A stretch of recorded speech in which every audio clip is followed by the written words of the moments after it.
सैकड़ों फोन इस क्षेत्र से हमारे पास आए। हमने कार्यकर्ताओं से बात की, हमने जिलाधिकारी महोदय से बात की और वो सारे काम इसमें अनवरत जारी है।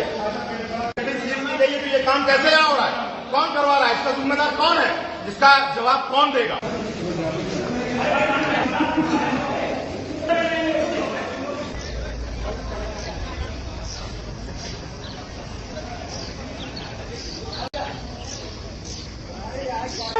बंद करो, बंद करो, बंद करो, धर्मांतरण बंद करो, बंद करो, बंद करो, धर्मांतरण बंद करो, बंद करो, बंद करो, बंद करो, बंद करो, चादर बंद नहीं चलेगा, नहीं चलेगा, नहीं चलेगा।